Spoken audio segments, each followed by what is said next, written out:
The more you love yourself, the less you beg for love. Carl Jung. In the depths of your desperate search for love, you have forgotten the most sacred truth. The love you seek already lives within you, waiting to be awakened. These words echo through the corridors of human consciousness, carrying the profound wisdom of Carl Gustav Jung, a man who dared to explore the deepest caverns of the human psyche.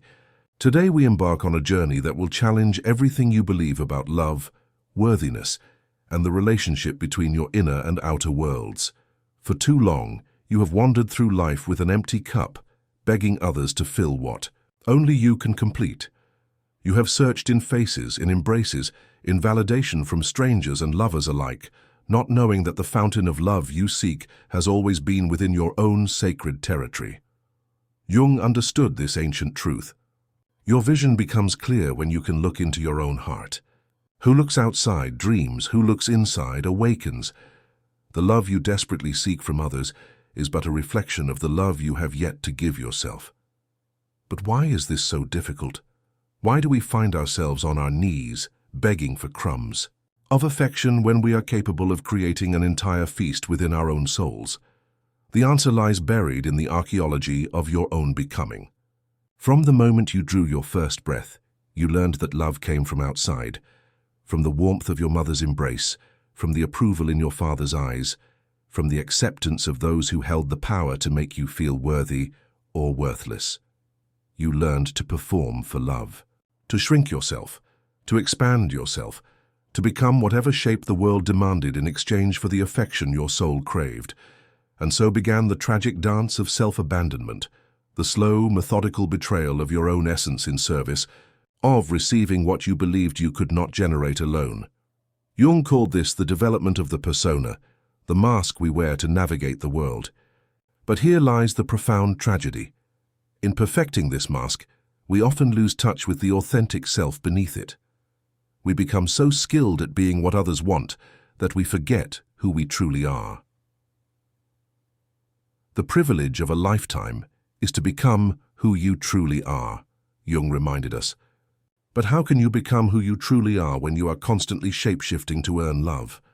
How can you know your own worth when you have outsourced the measurement of your value to others? The begging begins innocently enough. A child seeks approval, validation, reassurance.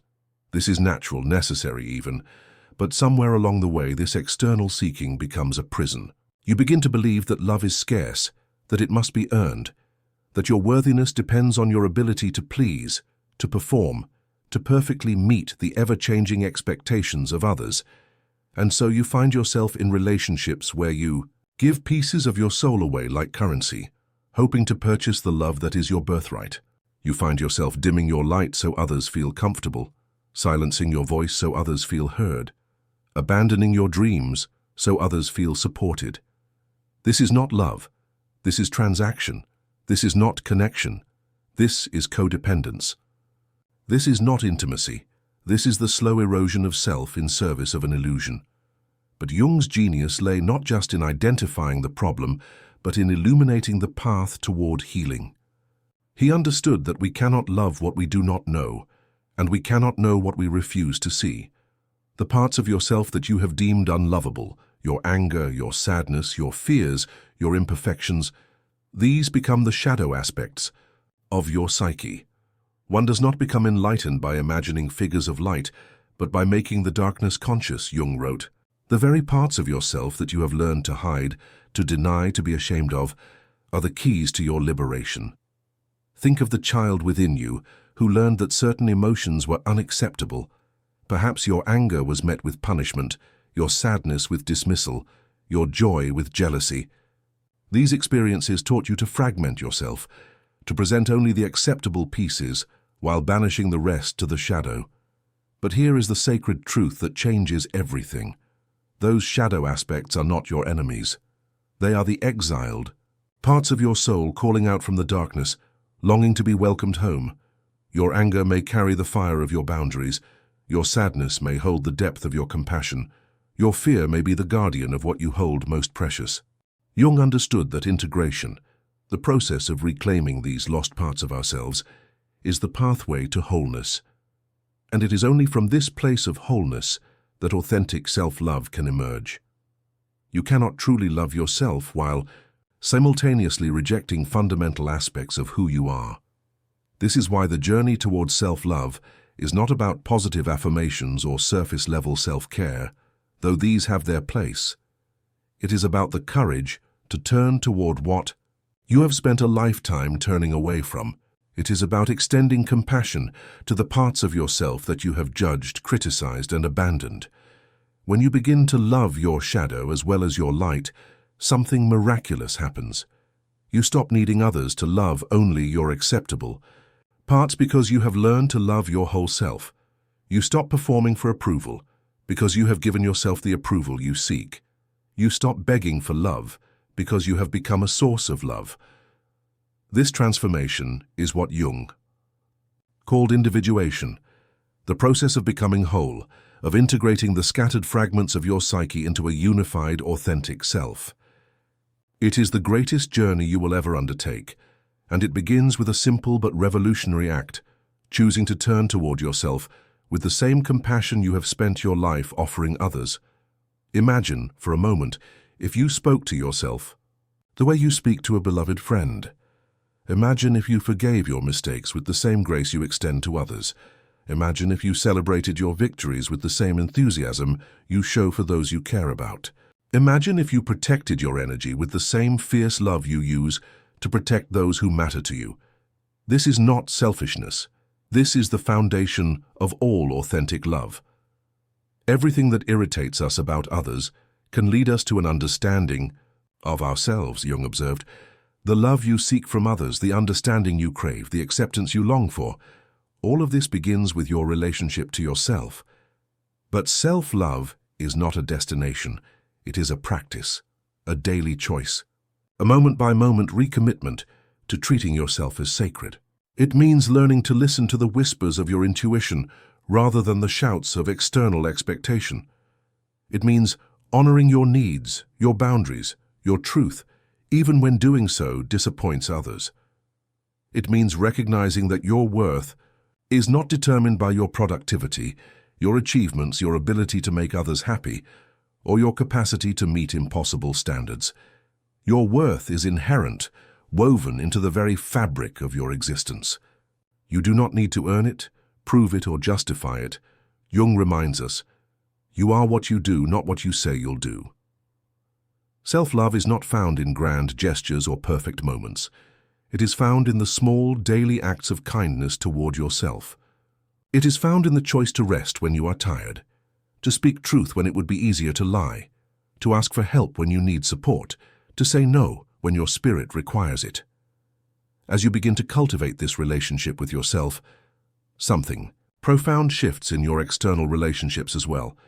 You stop attracting people who need you to be small so they can feel big. You stop tolerating treatment that dishonors your worth. You begin to magnetize connections that celebrate your wholeness rather than exploit your wounds. The love you give yourself becomes the standard by which you measure all other love. You no longer accept crumbs because you have learned to feast on your own worthiness. You no longer beg for attention because you have learned to give yourself the presence you crave. You no longer seek validation because you have become your own source of truth. But this journey toward authentic self-love requires what Jung called the death of the false self, the ego identity you created to survive in a world that taught you to be anything but yourself. This death is not literal, but it can feel just as profound. It is the dissolution of who you thought you needed to be in service of discovering who you actually are. This process can be terrifying. The false self, though limiting, provided a sense of safety, predictability, control. It knew how to navigate relationships, how to earn approval, how to avoid rejection. But it came at the cost of your authenticity, your vitality, your soul's true expression. The most terrifying thing is to accept oneself completely, Jung wrote. And yet, this acceptance is the gateway to freedom. As you release the exhausting burden of being someone you are not, you create space for your true self to emerge. Wild, authentic, imperfect, and beautifully real. This emergence is not always comfortable. Others who benefited from your false Self may resist your transformation. They may try to pull you back into old patterns, old roles, old ways of being that served their needs but not your soul. This is where your commitment to self-love will be tested. There will be moments when returning to the familiar patterns of people-pleasing, self-abandonment, and love-seeking will seem easier than standing in the truth of who you are. There will be relationships that cannot survive your growth, dreams that must be released to make room for new ones, versions of yourself that must die so your authentic self can be born. This is not loss. This is liberation. Every false identity you release, every inauthentic pattern you dissolve, every limiting belief you transcend, creates more space for love to flow through you. Not the desperate, grasping love of the ego, but the abundant, overflowing love of the soul. Jung understood that this process is not optional for those who seek to live fully. Your task is not to seek for love, but merely to seek and find all the barriers within yourself that you have built against it. These barriers, the walls you built to protect yourself, the masks you wear to gain acceptance, the roles you play to avoid rejection, must be consciously dismantled. As you continue this sacred work of self-reclamation, you begin to experience what Jung called the union of opposites, the integration of all aspects of yourself into a harmonious whole. Your light and shadow, your strength and vulnerability, your masculine and feminine energies, your human limitations and divine potential. All of these begin to dance together in sacred unity. This is not perfection, this is completion. This is not the absence of struggle. This is the presence of acceptance. This is not the end of growth. This is the beginning of growth from a place of wholeness rather than woundedness. From this place of integration, your capacity for love expands exponentially. But it is no longer the needy, desperate love that seeks to fill a void. It is the abundant, generous love that flows from fullness. You love others not because you need them to complete you, but because you are already complete, and your love is an overflow of that completeness. Where love rules, there is no will to power, and where power predominates, love is lacking, Jung observed. When you love yourself fully, you no longer need to control, manipulate, or force love from others. You can offer your love freely, without attachment to outcome, without expectation of return. This shift changes everything. Your relationships become partnerships between whole beings rather than transactions between wounded parts. Your love becomes a gift rather than a demand. Your presence becomes a sanctuary rather than a need. You begin to attract not what you lack but what you are.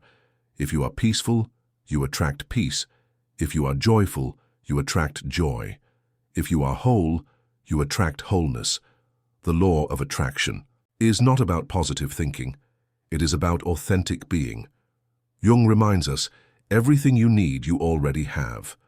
You are complete right now. You are a whole, total person, not an apprentice person on the way to someplace else. This knowing transforms your entire approach to relationships and life itself. With this transformation comes a sacred responsibility. As you learn to love yourself fully, you become a beacon for others who are still lost in the wilderness of seeking external validation. Your very presence becomes permission for others to begin their own journey home to themselves. This is not about becoming a teacher or a guru. This is about living your truth so authentically that others remember their own truth. This is about loving yourself so completely that others remember they too are worthy of love. This is about standing so firmly in your wholeness that others feel safe to explore their own integration. Jung understood that individual transformation has collective impact. The privilege of a lifetime is to become who you truly are, he said, and when you claim this privilege, you inspire others to claim theirs as well. Your healing becomes healing for the world, but this influence must come from overflow, not obligation. You cannot give what you do not have, and you cannot love others fully until you have learned to love yourself. This is why self-love is not selfish. It is the foundation of all authentic service to the world. As you continue to deepen your relationship with yourself, you may find that your need for external validation naturally diminishes. You may discover that the opinions of others, while still valued, no longer determine your worth. You may realize that the love you once begged for is now something you generate, cultivate, and share from the abundance of your own being. This is the ultimate freedom, to be so full of love for yourself that your cup runs over, blessing everyone. You encounter not because you need their love in return, but because love is what you have become. And so we return to Jung's profound wisdom. The more you love yourself, the less you beg for love. This is not a philosophy to understand intellectually. This is a truth to live, to embody, to become. Your journey toward authentic self-love is the greatest gift you can give yourself and the world. It is the end of the desperate search and the beginning of the abundant finding. It is the death of the beggar and the birth of the beloved. As Jung once said, "Who looks outside dreams, who looks inside awakens."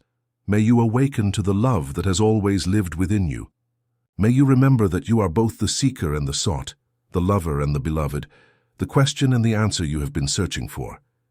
If this reflection spoke to your soul, subscribe. You are not alone. The journey is just beginning.